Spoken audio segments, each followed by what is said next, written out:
Emmy தீப்ஸ் audio நாவல் வாசகர்களுக்கு வணக்கம். நான் உங்கள் திவ்யா கிருஷ்ணன். வாருங்கள், கேட்டு மகிழலாம். குடும்ப நாவலான இதழ் மிடரும் முத்தம். அத்தியாயம் 45. உப்பை தின்றவன் தண்ணீர் குடித்துதான் ஆக வேண்டும். குருவோடு இணை சேர்ந்த அமிர்தாவோ கடவுளின் கிருபையால் தெய்வீகனின் கொடூரமான எண்ணத்திலிருந்து தப்பித்தாள். அண்ணனுடன் மருத்துவமனை சென்ற அமிர்தாவை பரிசோதித்த மருத்துவரோ தெய்வீகனின் கபாலத்தில் பேரிடியை இறக்கினார். சங்கதி கேட்டவரின் முகமோ வெளிரி போனது.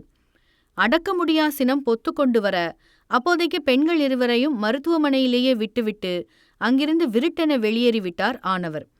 கர்ப்பிணியோ 5 மாதங்கள் கடந்திருந்த கருவை மனதுக்குள் கொஞ்சி மகிழ துக்கத்தில் அழுகை கொண்ட கோமகளின் கண்ணீர் எல்லாம் நேரிழையின் கன்னங்களை வண்ணங்களாய் அலங்கரித்தன. நாத்தனாரின் பக்கத்தில் அமர்ந்திருந்த அண்ணியோ நப்பாசையோடு பிரெக்னன்சி கிட் ஒன்றை கவுண்டரிலிருந்து வாங்கி போய் வெறுமனே செக் செய்து பார்க்க இன்பத்தில் மயக்கமே கொண்டாள் காஞ்சனா.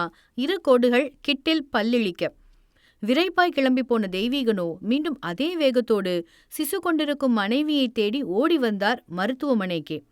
அமிர்தாவோ தம்பதிகளை தனியே விட்டு அங்கிருந்து தள்ளி போனாள், சுவற்றில் மாற்றியிருந்த குழந்தைகளின் படங்களை ரசித்திட. மதியம் வரைக்கும் தெம்பற்ற காஞ்சனாவை வார்டிலேயே ரெஸ்ட் எடுக்க சொல்லிய மருத்துவரோ மங்கைக்கு தேவையான ஊட்டச்சத்து மற்றும் அயன் டேப்லெட்களை எழுதி கொடுத்தார். கூடவே மணவாட்டி அவள் தாங்கியிருக்கும் கரு 3 மாதங்கள் என்பதையும் சொல்லி வாழ்த்துக்கள் தெரிவித்தார் தெய்வீகனுக்கு. நீங்க 1 குழந்தைய வேணான்னு சொன்னீங்க, ஆனா கடவுள் இப்போ நமக்கு 3 குழந்தைய பாத்துக்கிற பொறுப்பு கொடுத்திருக்காரு என்ற காஞ்சனாவோ கணவரின் மார்பில் சாய தெய்வீகனின் பார்வைகளோ நடைபாதையில் வயிற்றை வருடியபடி நடை போட்ட அமிர்தாவின் பக்கம் திரும்பியது.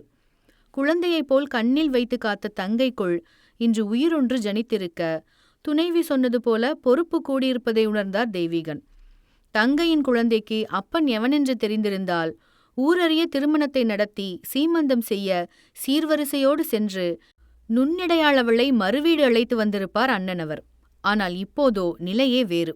கர்ப்பகாலம் முழுக்க மட்டுமல்லாது இனிவரும் எல்லா நாளும் தெரிவை அவள் கண்ணெதிரே வாழ சிறு பிஞ்சுகள் 2ஓடு சேர்த்து வளர்ந்த மழலை அவளையும் வளர்க்க வேண்டிய நிர்பந்தத்திற்கு கட்டுண்டவராய் மாறியிருந்தார் தெய்வீகன்.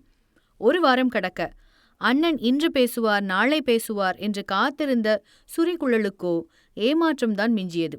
ஒரே வீட்டிலிருந்தாலும் தெய்வீகனின் மூச்சு காற்று கூட தங்கையின் பக்கம் போகவில்லை. அப்படியிருந்தும் ஒரு நாள் அண்ணனின் கால்களோ கையில் உணவு தட்டை ஏந்தியபடி கோற்றொடியின் அறை நோக்கியது.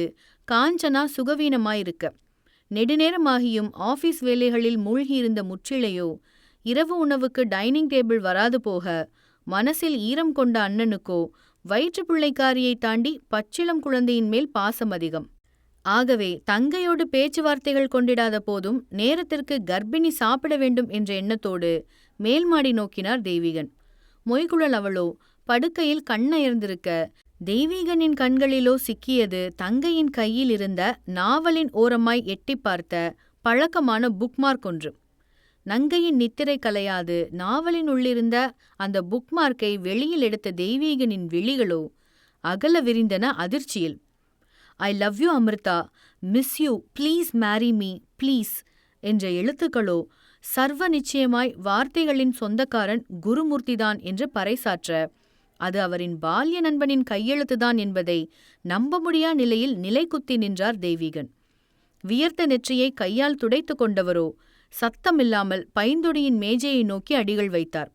பரப்பி கிடந்த ஆபீஸ் கோப்புகளை நோட்டமிட்ட தெய்வீகனின் கண்களோ மேஜையின் இழுப்பறை பக்கம் போனது. அதை இழுத்து பார்த்தவரின் கையிலோ அமிர்தாவின்பால் பித்து பிடித்து திரியும் குருவின் கையால் எழுதப்பட்ட பல கிரீட்டிங் கார்ட்ஸ்களும் கடிதங்களும் தொக்காய் மாட்டின. திருமணமான நண்பன் குருமூர்த்தியின் காதல் லீலைகளை கண்ட தெய்வீகனுக்கோ சொல்ல முடியா அளவில் கோபம் தலைக்கேறி நின்றது. வெறுப்பும் அருவருப்பும் கொண்டவராய் இரவென்றும் பாராது அப்போதே கிளம்பி போனார் தெய்வீகன் தோழன் என்று நினைத்த துரோகியின் பங்களாவிற்கு. அரங்கேறியிருக்கும் கூத்துக்கு இன்றைக்கு ஒரு முடிவு கண்டிப்பாய் தெரிந்தாக வேண்டும் என்ற வெறி நிரம்பிய மனதோடு காரிலிருந்து கீழிறங்கியவரை கைக்குழந்தையோடு வரவேற்றார் ஜானகி. தங்கை ஸ்தானம் கொண்டு வாய் நிறைய அண்ணன் என்றழைத்த ஜானகியை பார்த்த மாத்திரத்திலேயே சீரிய சிங்கமாய் வன்மம் கொண்டு குருவை குதறி எடுக்க வந்த தெய்வீகனின் கதம் அப்படியே அடங்கி போனது. வாங்கண்ணா, உள்ள வாங்க. இல்லம்மா, பரவாயில்ல, சும்மா பக்கத்துல தெரிஞ்சவங்க வீட்டுக்கு வந்தேன். அதான் அப்படியே ஒரு எட்டு அவனை பார்த்துட்டு போலான்னு வந்தேன் என்ற தெய்வீகனின் முகத்திலோ ஈயாடவில்லை. அவர் இப்பதான் நான் மேல ரூமுக்கு போனாரு. இருங்க, நான் போய் அவரை கூட்டிட்டு வரேன். இல்லம்மா வேண்டாம், தீட்டு வீட்டுக்கு போயிட்டு வந்திருக்கேன். வாய்ப்பு இருந்தா இன்னொரு நாளைக்கு வரேன். சரிண்ணா, அப்போ அடுத்த தடவை வரும்போது அண்ணியையும் கூட்டிட்டு வாங்க, பார்த்து ரொம்ப நாள் ஆச்சு என்ற ஜானகியின் வெகுளியான முகத்தை பார்த்த தெய்வீகனோ தலையை மட்டும் ஒப்புக்கு ஆட்டி அங்கிருந்து நகர்ந்தார். சொந்த தங்கைக்கு நியாயம் கேட்கப் போய் எங்கே சொந்தமற்ற தங்கையின் வாழ்க்கை கேள்விக்குறியாகிடுமோ என்று பயந்தார் தெய்வீகன். ஜானகியை பற்றி அவருக்கு நன்றாகவே தெரியும். இளகிய மனம் கொண்ட பெண் அவளால் நிச்சயமாய் குரு செய்த காரியத்தை ஒருபோதும் ஏற்றுக்கொள்ளவே முடியாது. ஒரு கால் தங்கை அவள் உண்மை அறிந்து விபரீதமான முடிவேதும் எடுத்துவிட்டால் காலாகாலத்திற்கு அப்பழியும் பாவமும் தெய்வீகனின் குடும்பத்தையே சுற்றி வரும் என்று கலக்கமும் கொண்டார் ஆனவர். ஆகவே இனி ஒரு நிமிடம் கூட அந்நரகத்தில் அவரும் அவர் குடும்பமும் இருந்திடக்கூடாதென்று முடிவெடுத்தார் தெய்வீகன். வீடு திரும்பிய நொடியே உடனடியாக காஞ்சனாவிடம் சொல்லி தேவையான உடைமைகளை மட்டும் எடுத்து வைத்துக் கொள்ளச் சொன்னார் கணவனவர். நேராய் அமிர்தாவின் அறைக்கு சென்றவர் கதவை தட்டி தங்கையின் உறக்கத்தை கலைத்தார். அண்ணா என்றவளோ அரை தூக்கத்தோடு வந்து கதவை திறக்க, தேவையான திங்ஸ் மட்டும் எடுத்து வச்சுக்கோ, நாம வேற இடத்துக்கு ஷிஃப்ட் பண்றோம். என்னாச்சுனா, ஏதாவது பிரச்சனையா? எதுக்கு இவ்ளோ அவசரமா வீடு மாறுறோம் என்றவளோ புரியாதவளாய் கொட்டாவி விட்ட வாயை புறங்கையால் மூட, பிரச்சனை வந்துடக்கூடாதுன்னு தான் ஷிஃப்ட் பண்றோம். இம்மீடியட் ரெசிக்னேஷன் லெட்டர் சப்மிட் பண்ணிடு என்ற தெய்வீகனின் அழுத்தத்தில் கண்ணில் ஒட்டி கொண்டிருந்த துயில் மொத்தமாய் கலைந்தது தளிரியல் அவளுக்கு. வேலையை எதுக்கு நான் விடணும்? நீ இதுவரைக்கும் செஞ்ச வேலைக்கு கூலி வாங்கினதே போதும் என்ற தெய்வீகனின் பூடகமான வார்த்தைகளில் அண்ணனின் விலோசனங்களை ஆழமாய் பார்த்த துடியிடையின் உள்ளமோ படபடத்தது.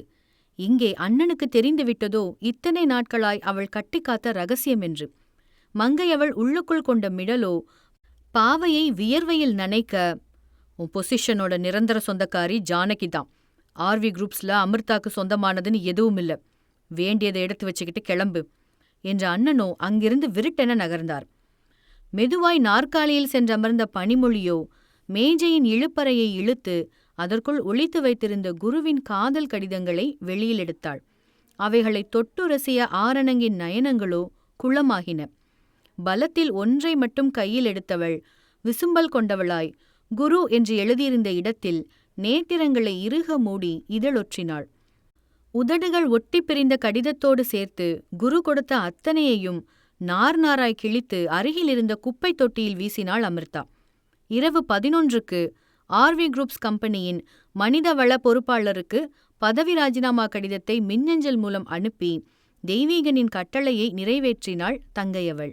அண்ணனின் வார்த்தைகள் சாட்டையாய் நறுதுதலின் உள்ளத்தை பதம் பார்த்திருந்தாலும் நிஜம் அதுதான் என்பதில் மாற்று கருத்தில்லை இளம்பிடியாள் அவளுக்கு. அதுவும் தெய்வீகனின் வீரியமான வாக்கியம் சொல்லாமல் உணர்த்தியது அனங்கவளுக்கு. தங்கையின் குழந்தைக்கு தகப்பன் யாரென்ற சங்கதியை அண்ணனவன் அறிந்த தகவலை, தேவையான விடயங்களை எடுத்து டிராவலிங் பேக்கில் வைத்து கொண்ட அறிவையோ நேராய் அண்ணியின் அறை நோக்கி காஞ்சனாவின் மடியில் தலை சாய்த்தாள். உள்ளம் கனத்து போயிருந்த தெய்வீகனோ மறுநாளே குடும்பத்தோடு புதிய ஊருக்கு மாற்றலாகி போனார், பழைய வீட்டை வேறொரு ஆளுக்கு கைமாற்றி. புதிய இடத்திலோ அமிர்தாவின் கணவன் வெளிநாட்டில் இருக்கிறான் என்ற பொய்யோடு நாட்களை கடத்தினர் அண்ணனும் அண்ணியும். வேலைக்கு செல்லாத சேயிழையோ படிப்பை வீட்டிலிருந்தபடியே தொடர்ந்தாள். மாதங்கள் கடக்க எதேர்ச்சியாய் ஒரு நாள் அண்ணி காஞ்சனா வற்புறுத்த அவரோடு கோட்டுமலை பிள்ளையார் கோவிலுக்குச் சென்றாள் வள்ளியவள். அங்குதான் மீண்டும் கண்டாள் பேதையவள் குருமூர்த்தியை. ஆனால் அப்போதும் தெய்வீகனின் வார்த்தைகளுக்கு மரியாதை கொடுப்பவளாய், சுமக்கும் கருவிற்கு அப்பனாகினும் குருவிடத்தில் ஒரு வார்த்தை கூட பேசாது மௌனியாகவே அவ்விடத்தை விட்டு நகர்ந்தாள். என்றைக்கு தெய்வீகன் வாயிலிருந்து எல்லாமே ஜானகிக்குத்தான் சொந்தம் என்ற வார்த்தை வந்ததோ அன்றிலிருந்து இன்று வரை அண்ணன் தங்கை இருவரும் பேசிக்கொள்வதே இல்லை.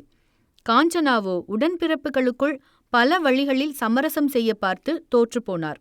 ஆகவே சோறு போடும் அண்ணன் என்ன சொன்னாலும் மறுவார்த்தை பேசாது அதன்படியே நடந்து கொண்டாள் அமிர்தா.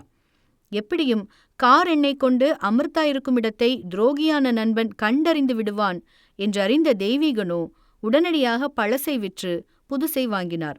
அதேபோல தற்சமயம் குடியிருக்கும் மனையிலிருந்தும் புதியதோர் இல்லத்துக்கு குடும்பத்தோடு குடிபெயர்ந்தார்.